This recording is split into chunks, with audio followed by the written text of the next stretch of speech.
दोस्तों, सीरियल तुम देना साथ मेरा की कहानी अब ऐसे मोड़ पर पहुंच चुकी है जहां हर नया एपिसोड दर्शकों की धड़कने तेज करने वाला है। आने वाले ट्रैक में लगातार ऐसे घटनाक्रम देखने को मिल सकते हैं जो कहानी की दिशा पूरी तरह बदल दें। रक्षित, अपराजिता और ललित के बीच छिड़ी यह जंग अब अपने सबसे खतरनाक पड़ाव पर पहुंचती दिखाई दे रही है।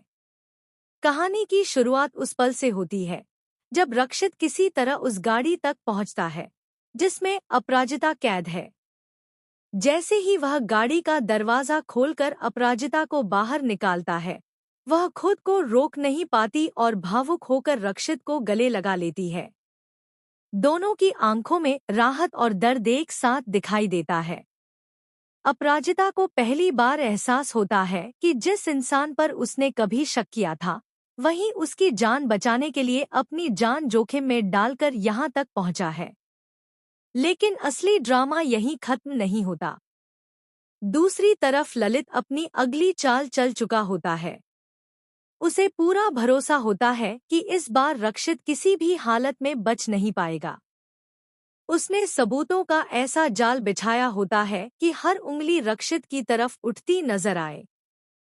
मगर किस्मत इस बार उसका साथ नहीं देती।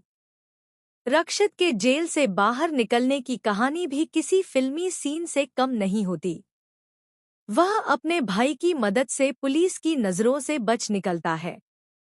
भाई उसके कपड़े पहनकर उसकी जगह बैठ जाता है, जबकि रक्षित चुपचाप वहां से निकल पड़ता है।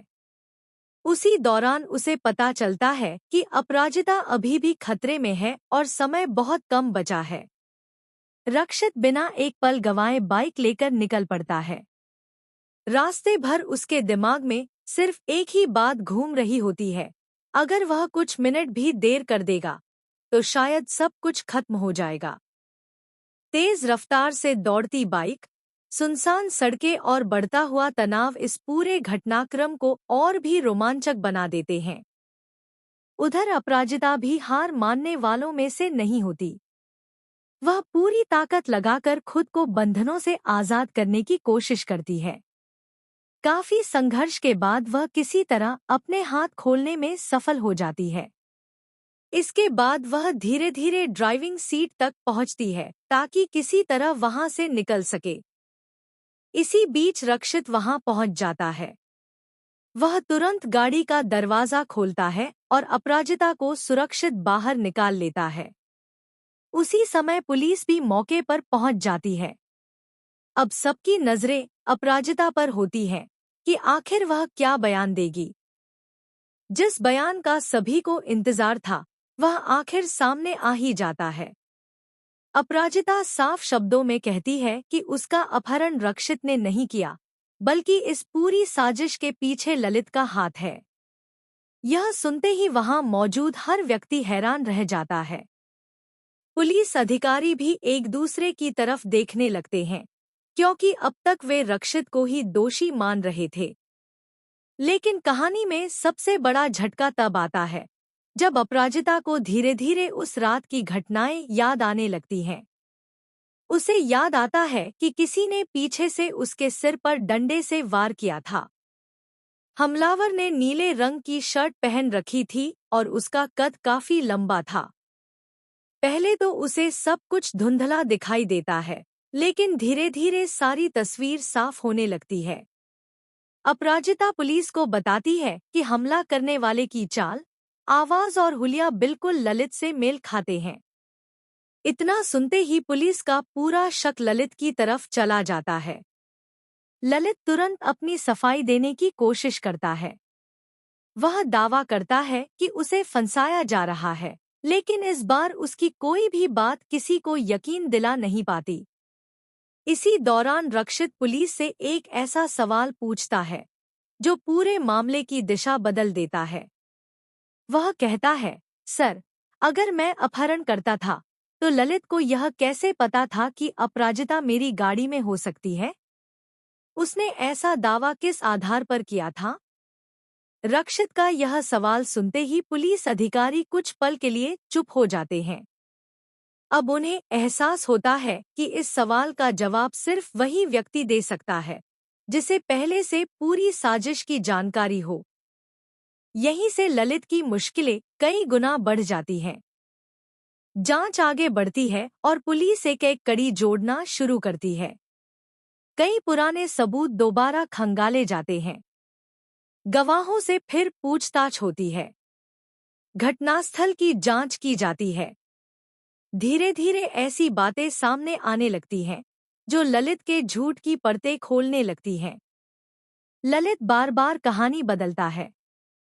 कभी वह खुद को बेगुनाह बताता है, कभी दूसरों पर आरोप लगाने की कोशिश करता है, लेकिन हर बार उसके बयान पहले वाले बयान से अलग निकलते हैं। पुलिस को अब यकीन होने लगता है कि वह सच छिपाने की कोशिश कर रहा है। आखिरकार पुलिस ललित को गिरफ्तार कर लेती है। उसे दोबारा जेल भेज दिया जाता है। जाते जाते भी वह रक्षित और अपराजिता को घूरता रहता है, मानो अभी उसकी हार पूरी तरह स्वीकार नहीं हुई हो। उसके चेहरे की मुस्कान यह इशारा करती है कि शायद उसके पास अभी भी कोई आखिरी दांव बाकी है। दूसरी तरफ रक्षित पूरी तरह बरी हो जाता है, लेकिन उसके सामने अभी भी कई मुश्किल फैसले खड़े हैं। अपराजिता का विश्वास तो उसे मिल गया है, मगर उनके रिश्ते पर लगे पुराने घाव अभी पूरी तरह भरे नहीं हैं। दोनों एक दूसरे को समझने की कोशिश करते हैं, लेकिन अतीत बार बार उनके सामने आ खड़ा होता है। अब सबसे बड़ा सवाल यह है कि क्या अपराजिता अपनी नौकरी छोड़ देगी? क्या वह अपनी नई जिंदगी की शुरुआत करेगी? क्या वह अपने रिश्ते को एक और मौका देगी, या फिर तलाक का फैसला लेकर हमेशा के लिए अलग रास्ता चुन लेगी? उधर ललित की गिरफ्तारी के बाद भी कहानी खत्म होती नजर नहीं आती। अगर उसके पीछे कोई और मास्टरमाइंड हुआ तो क्या होगा? क्या यह पूरी साजिश सिर्फ ललित तक सीमित थी, या फिर अभी कई और बड़े राज सामने आने बाकी हैं? क्या आने वाले एपिसोड में दर्शकों को एक और ऐसा खुलासा देखने को मिलेगा जो पूरी कहानी को पलट कर रख देगा? इन सभी सवालों के जवाब आने वाले एपिसोड्स में ही मिलेंगे। फिलहाल इतना तय है कि कहानी अब पहले से कहीं ज्यादा रोमांचक, भावनात्मक और सस्पेंस से भरपूर होने वाली है। आपको क्या लगता है, आगे क्या होगा? अपनी राय हमें कमेंट करके जरूर बताइए। ऐसी ही लेटेस्ट अपडेट्स के लिए हमारे चैनल को सब्सक्राइब करना न भूलें।